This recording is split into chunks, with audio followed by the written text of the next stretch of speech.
আপনি কি জানেন, গণতন্ত্র শুধু আধুনিক যুগের ধারণা নয়, প্রায় 2500 বছর আগেও ভারতবর্ষের কিছু অঞ্চলে জনগণের অংশগ্রহণে শাসন ব্যবস্থা চালু ছিল।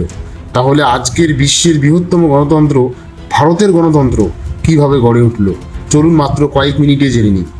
গণতন্ত্র শব্দটি এসেছে গ্রিক ভাষার দুটি শব্দ থেকে, ডিমোস অর্থাৎ জনগণ এবং ক্রাটোস অর্থাৎ ক্ষমতা বা শাসন। গণতন্ত্র হলো এমন একটি শাসন ব্যবস্থা যেখানে রাষ্ট্রের সর্বোচ্চ ক্ষমতার উৎস হচ্ছে জনগণ। জনগণ সরাসরি অথবা নির্বাচিত প্রতিনিধির মাধ্যমে দেশ পরিচালনা করে। এই ব্যবস্থায় মুক্ত ও সুষ্ঠু নির্বাচন, আইনের শাসন, মত প্রকাশের স্বাধীনতা এবং মৌলিক অধিকারের সুরক্ষা নিশ্চিত করার চেষ্টা করা হয়। অনেকের ধারণা গণতন্ত্রের শুধু গ্রীসে, কিন্তু ইতিহাস বলছে প্রাচীন ভারতেও গণ এবং সংঘ নামে একাধিক প্রজাতান্ত্রিক রাষ্ট্র ছিল, যেমন বজ্জী, লিচ্ছবি, শাক্য এবং মল্ল গণরাজ্য। এই রাষ্ট্রগুলিতে গুরুত্বপূর্ণ সিদ্ধান্ত নেওয়া হতো সভার মাধ্যমে। শাসক একাই সিদ্ধান্ত নিতেন না, সদস্যদের মতামত নেওয়া হতো এবং আলোচনা করে সিদ্ধান্ত গৃহীত হতো। তবে মনে রাখতে হবে, সেই সময়ে সকল নাগরিক ভোট দিতে পারতেন না, তাই এগুলো আধুনিক গণতন্ত্রের মতো সম্পূর্ণ সমানাধিকার ভিত্তিক ছিল না, কিন্তু জনগণের অংশগ্রহণের একটি গুরুত্বপূর্ণ উদাহরণ ছিল। ব্রিটিশ শাসনামলে ধীরে ধীরে প্রতিনিধিত্বমূলক শাসনের ধারণা তৈরি হয়।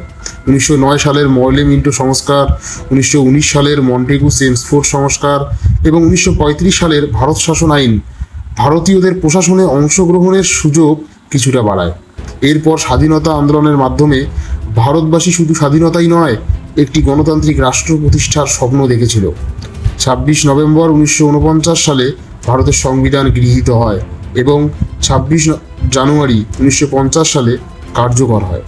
ভারতের সংবিধান ভারতকে সার্বভৌম, সমাজতান্ত্রিক, ধর্মনিরপেক্ষ, গণতান্ত্রিক প্রজাতন্ত্র হিসেবে ঘোষণা করে।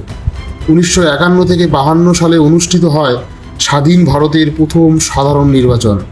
এরপর থেকে নিয়মিত নির্বাচনের মাধ্যমে জনগণ তাদের প্রতিনিধি নির্বাচন করে আসছে।